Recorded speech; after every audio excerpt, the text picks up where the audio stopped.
Vamos a dar un minuto más para que podamos sentarnos todos y poder comenzar, ¿les parece? Va a ser un grupo mucho más pequeño de lo que íbamos a ser, así que lo cual es mucho mejor para poder tener más conversaciones. Y para estar claros, este es el taller de justicia económica que viene tras el primer panel en el que estaban aquí esta mañana y es una oportunidad de poder discutir un poco de justicia económica con diferentes servicios públicos y esto va a ser la naturaleza de la discusión del grupo, ¿ok? Así que les vamos a estar instando a que trabajen en esto. Lo que vamos a hacer después es tener un input muy corto y pequeñito sobre justicias varias, austeridad, los retos que representa y también el financiamiento para el equipo en desarrollos.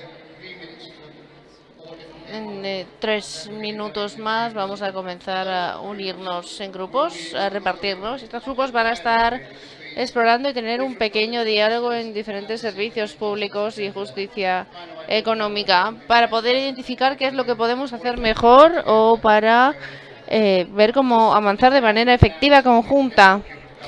Vamos a unirnos lo más posible. Vamos a ver si podemos tener un grupo numeroso. Voy a darles una pequeña instrucción sobre lo que va a ser esta tarde para que efectivamente puedan comenzar a tener este diálogo en los grupos. Vamos a tener un grupo francés, un par de grupos en inglés, uno en español, dependiendo de la cantidad de gente que haya.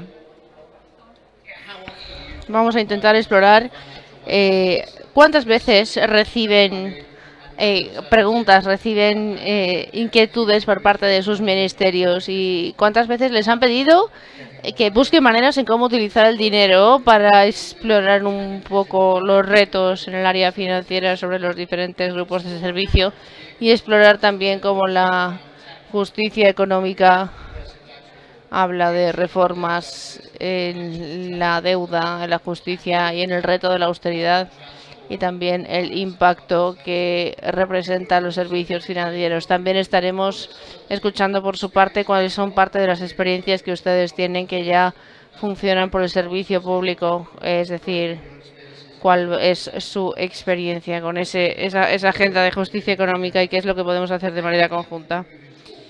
Y así también podríamos estar hablando de diferentes oportunidades y maneras de trabajar de manera conjunta en los próximos años. El resto será el tema del diálogo, el diálogo entre los servicios públicos y también el trabajo que se puede efectuar en los diferentes temas de tarifas y austeridad. Así que para empezar, creo que deberíamos empezar ahora. Vamos a empezar ya de todas maneras. Vamos a ver si más gente baja. Vamos a tener unos cuantos minutos de requisitos. Es decir, vamos a ver, vamos a enfocar cómo empezar y luego entraremos en materia.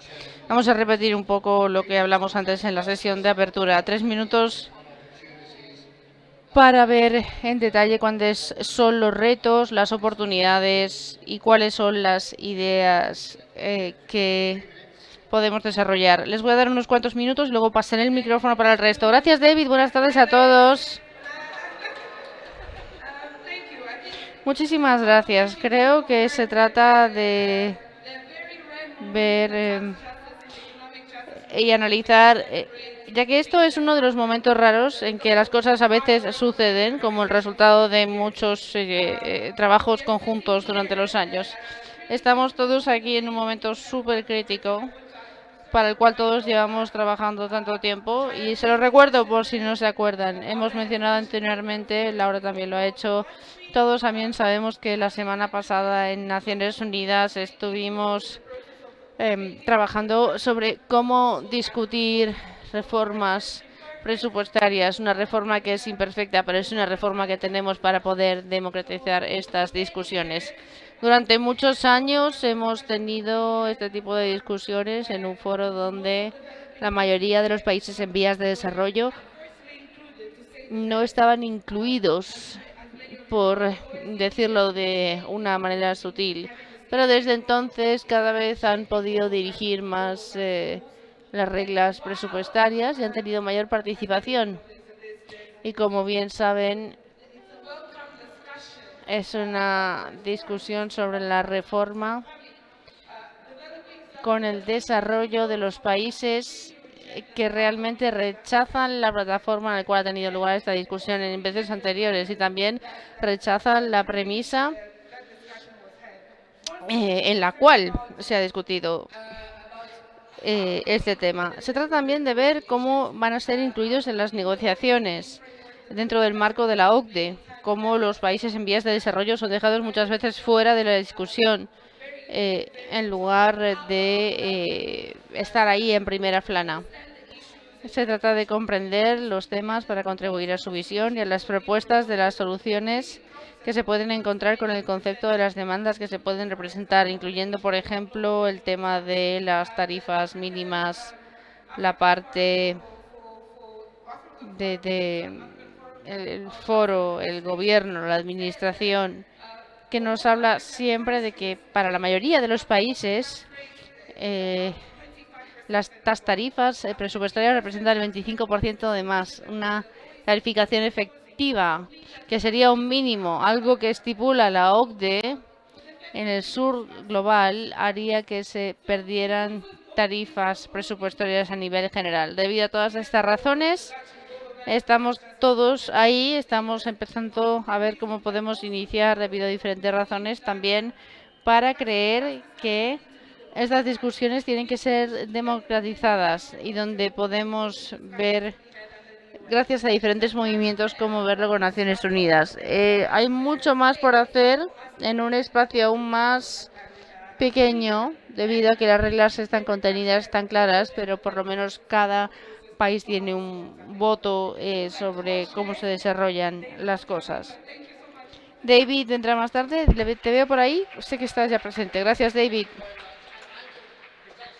Sí, este tema de reformas presupuestarias hace relación a la transformación de la evidencia tan creíble de que los países que expanden tantísimo con diferentes puntos y diferentes participaciones representan el 33% que han duplicado ya sus gastos públicos en prevención social. Y queremos aumentar esta financiación pública. Tenemos una reforma presupuestaria muy ambiciosa. Tenemos ejemplos estupendos de Colombia y de muchos países. El segundo orador nos va a hablar un poco, creo que de la deuda, durante 3 minutos, si no me equivoco. Sí, así es. Adelante, por favor, vamos con la deuda. Muchas gracias. Trataré de resumir en minutos lo que tiene que ver con un problema tan sistémico como la deuda externa e interna también, la deuda pública. Bueno, sabemos que es un problema que está dentro del sistema y que no se va a solucionar si es que no hay cambios en el propio sistema financiero. Por eso es que hablamos de una nueva arquitectura financiera cuando trabajamos temas de deuda, ¿no? Y es un problema que no es que ha llegado recién con la pandemia, sino que lo venimos arrastrando hace ya varias décadas, sobre todo los países en desarrollo. Algunas características, digamos, que ya habían venido dando en la deuda es el crecimiento de la deuda interna, ¿no? La deuda pública interna ha venido creciendo junto con la deuda externa. En algunos países inclusive es mayor la deuda interna. También hay una mayor emisión de bonos soberanos de parte de los países. Es decir, estamos más endeudados con acreedores privados. Antes, la gran mayoría de la deuda era deuda bilateral, pero ahora estamos más endeudados con privados. Y esto, bueno, genera también una serie de problemas. Luego, la intervención del Fondo Monetario Internacional también es importante acá tomarlo en cuenta. Hemos visto casos como los de Argentina, por ejemplo, países que tienen acuerdos con el Fondo Monetario y aún así no solucionan sus problemas o incluso los agravan. Y también el rol de China, ¿no? Cada vez más China tiene mayor presencia en países que reciben créditos de este país. Bueno, tenemos también Ahora, en el contexto de subida de la tasa de interés, tenemos un problema mucho mayor porque esto encarece, obviamente, los pagos de deuda. También la presión del tema cambiario, ¿no? Las monedas se deprecian en nuestros países y cuando tenemos que pagar en dólares la deuda externa, se nos hace más difícil. Entonces tenemos esos dos factores que hacen que la deuda sobre el presupuesto, el servicio de deuda respecto al presupuesto público sea mucho mayor en este contexto. Y por supuesto esto trae problemas de austeridad porque por la prioridad que se le da al pago de la deuda los países tienen que tomar medidas de austeridad, también tomar reglas fiscales estrictas para no endeudarse más allá de lo debido o de lo comprometido y no gastar en lo que realmente se debería de gastar, ¿no? Que es protección social, derechos de las personas, etcétera. Y eso viene trayendo problemas mucho más ahora que antes. Luego está también el factor climático, ¿no? También genera mayores costos a los países que están más expuestos y además con un endeudamiento más caro y se genera un círculo vicioso. Voy a terminar. Y finalmente, bueno, ¿qué es lo que podemos plantear desde sociedad civil para afrontar estos problemas? Bueno, primero que se anule la deuda por un término o por lo menos del servicio de la deuda, que se dé una suspensión de la deuda por 2 o 3 o 4 años. También exigir mayor transparencia sobre los créditos, tanto del acreedor y de parte del deudor. Las calificadoras de riesgo también no deberían existir o por lo menos ver ahí cómo reformar ese sistema. Procesos de reestructuración de la deuda de manera independiente, transparente, oportuna, vinculado en el marco de Naciones Unidas y acá entra el proceso de financiamiento para el desarrollo y también la conformación de un club de deudores que sería, creo, importante en los países, sobre todo del sur global. Gracias.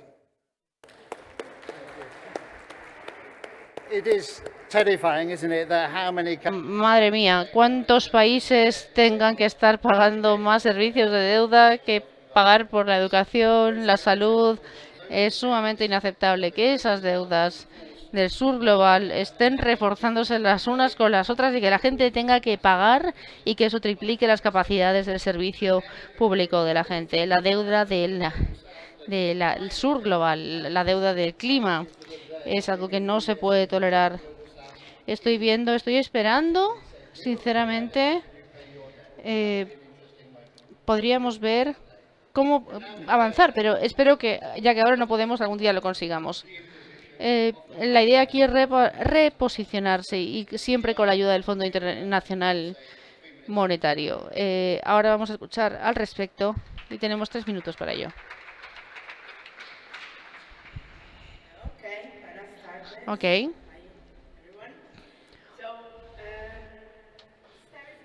La austeridad es el nuevo normal. Ahora ha pasado un tiempo desde que hemos estado persiguiendo ya hace un tiempo esta consolidación fiscal en que se ha convertido en una solución en última instancia gracias a los problemas económicos y la crisis financiera. Y este ha sido el caso durante mucho tiempo, obviamente. La consolidación fiscal ha sido una promoción agresiva durante algunas décadas, pero desde que la crisis financiera global se ha normalizado en el norte global y en el sur global, esto ha sido así. Esto se da sin tener en cuenta el hecho de que efectivamente hay una evidencia global del impacto humano de nuestros servicios, gracias al hecho de que aumente la pobreza, la desigualdad de todo tipo, de que también golpea a las mujeres, a los grupos más vulnerables. Y esto se debe a que la consolidación fiscal es algo que se persigue de manera típica recortando los servicios públicos. Y recordando también la manera en que los sueldos para la salud, de la educación y el sector público funciona, así como sus trabajadores, por supuesto son la mayoría mujeres, como bien sabemos, recortando las medidas de protección social, también poniendo en objetivo estas medidas con sectores de la población. y esto afecta a todas las esferas de la sociedad. También subestima la habilidad que tenemos para trabajar de manera conjunta en calidad de comunidad, para poder ampliar y hacer crecer el bien común. Tenemos la privatización, tenemos la individualización de nuestras vidas y ahora en todo esto, toda esta tendencia tiene varias razones, pero ha habido una promoción enorme por parte de las instituciones financieras, tales como el IMF y el Banco Mundial, porque lo ha hecho durante décadas. El Banco Monetario Internacional tiene programas de préstamos y de condicionalidades, y también durante unos cuantos años no ha sido el caso, pero en muchas instancias desde el 2012 en adelante hemos estado hablando de la importancia del servicio público en las investigaciones. Muchas de las organizaciones que están aquí en la sala han intentado dejarlas de lado por esa razón. Y de hecho lo que siguen haciendo es trabajar por la promoción de esta condición de austeridad. Con el COVID del 2019, este fondo internacional empezó un nuevo sistema de préstamos y un nuevo concepto de austeridad. Principalmente en los últimos años, estas organizaciones han hecho publicaciones que demuestran que efectivamente muchos países se están endeudando con el Fondo Internacional, recomendando que efectivamente también podamos recortar los fondos públicos. Las últimas investigaciones han encontrado que en el 2023 nos enfrentamos a muchos países, 150, que estarán enfrentándose a medidas de austeridad. El 85% de la población en realidad, y esto va a subestimar todo el progreso que se ha logrado hasta ahora en el desarrollo internacional humano. Ahora, muchas organizaciones, muchas de aquellas que están aquí ahora en la sala, incluyendo la que yo represento, nos muestra que este año se ha lanzado una campaña que busca unir todos los esfuerzos que están siendo llevados a cabo a nivel global, internacional, para poder luchar con esta nueva manera de crear austeridad en términos de lucha de políticas, pero en términos también de intentar encontrar la narrativa que persiga esta austeridad y la única solución que es posible para demostrar también que hay diferentes alternativas. Terminaré aquí mi intervención, pero sí decirles que es un reporte del nitrato de carbono. Muchísimas gracias, Chiara. Hemos oído hablar al respecto anteriormente, pero el tema de la tarificación y la tasación acrecenta la importancia de seguir hablando de esto. Hay organismos y diferentes empresas de austeridad que hablan de este tipo de recorte. Tenemos que tener muy claro cómo podemos reforzar la capacidad de servicios públicos para trabajar de manera conjunta y para poder avanzar en el cambio que todos debemos ser. Es decir, dejar de estar los unos contra los otros y tener más dinero para tener otro tipo de presupuesto, uniéndonos de manera conjunta mucho más de lo que lo hemos hecho incluso hasta ahora, para que todos en calidad de sociedad podamos luchar. Y Estefano nos va a contar un poco al respecto del desarrollo de las sociedades. Muchísimas gracias, David. No sé si alguien puede distraer a David durante unos pocos segundos, se lo agradecería muchísimo. Tengo 3 minutos o 3 cosas. En primer lugar, les quiero hablar un poco de historia. El financiamiento del desarrollo empieza después de la década de las conferencias de desarrollo en los 90. Básicamente saben que efectivamente el desarrollo global y la agenda está en muchas áreas. Y básicamente se trata de establecer la demanda del sur global para poder crear bajo las Naciones Unidas un lugar de negociación de reformas sistémicas y especialmente reformas del gobierno para poder llegar al centro de este gobierno central, mostrando una manera donde diferentes instituciones y países de la OCDE puedan manejar estas instituciones multilaterales. La primera conferencia del 2022 de Monterrey nos hablará del desarrollo y la Agenda de Monterrey. Este tipo de financiación evoca la manera de buscar dinero, mientras que de hecho lo que nosotros estamos intentando decir es cómo poder abogar por una reforma real sobre impuestos, deuda, financiamiento privado, foros internacionales, comercio y también una realidad, un cambio de realidad sistémica real y tangible. ¿Cuál es el presente? Este es el pasado. ¿Cuál es el presente ahora? Es una oportunidad enorme porque la siguiente financiación, la cuarta, de hecho, no va a tener lugar sino hasta el 2025. Lo acabamos de decidir por parte de la Asamblea General. Y esto es sumamente interesante porque pone en perspectiva lo que estábamos hablando antes. Nos habla de la reciente decisión para ver la convención de las tarifas con una directriz muy segura. Estos procesos se van a unir en un contexto especial muy particular. Si utilizamos esta oportunidad por todas partes porque es un espacio sin jurisdicción, significa esto que hay diferentes gobernancias que pueden tomar decisiones en la reforma de la economía global. Es democrático por lo menos por escrito. Digamos que no seamos inocentes. La economía global es algo sólido, pero por lo menos es un país, es un lugar donde cada persona, cada país puede tener un voto a la vez, donde busquen todo tipo de participaciones.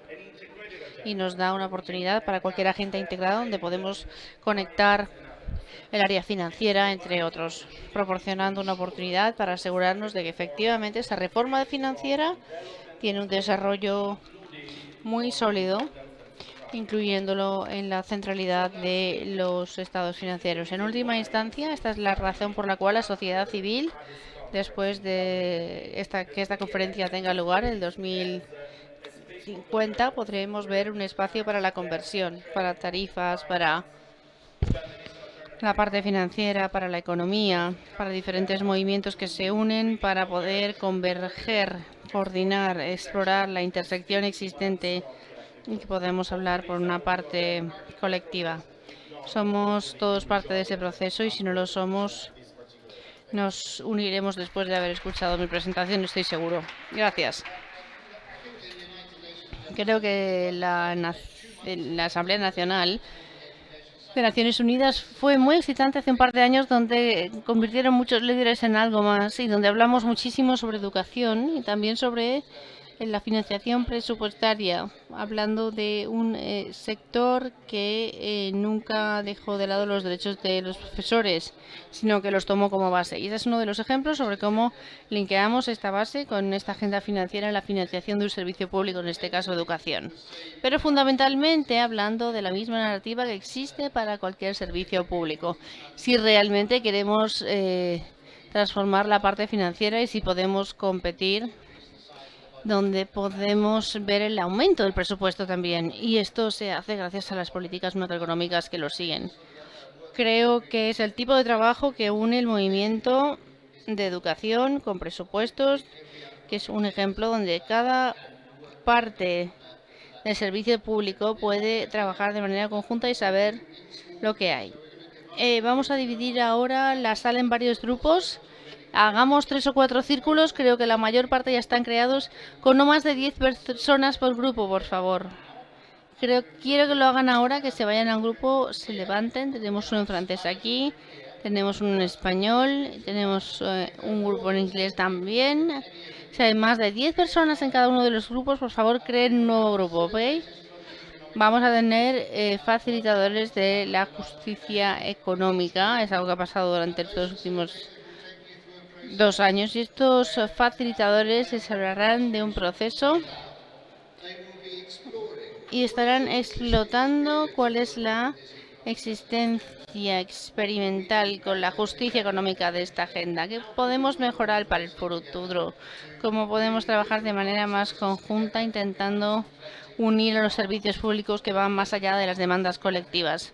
Demandas colectivas de los servicios públicos a la vez Así que de esta manera se hace que los presupuestos estén activos para todos. Creemos que es un momento único en el cual nos podemos unir con esta agenda. Así que por favor, ahora levántense todos, encuentren su grupo de trabajo de 10 personas. Creo que el español va hasta aquí y a la izquierda. Si hay más de 10 personas por grupo, lo dividiremos en dos. Aquí tenemos el francés en la parte de este lado. Tenemos grupos en inglés en la parte de atrás. Y si hay más de 10 personas en el grupo, pueden hacer otro grupo, ¿ok? Y ahí vamos a tener una discusión durante 1 hora. Así que pueden entrar en detalle de su experiencia, de hablar con el Servicio Público de la Justicia Económica y las diferentes agendas de trabajo. Quiero que compartan de manera honesta y sincera cuál es uno de los retos para poder mejorar lo que se puede hacer en el futuro. Y al final de la sesión vamos a escuchar simplemente un pequeño resumen de lo que han acordado.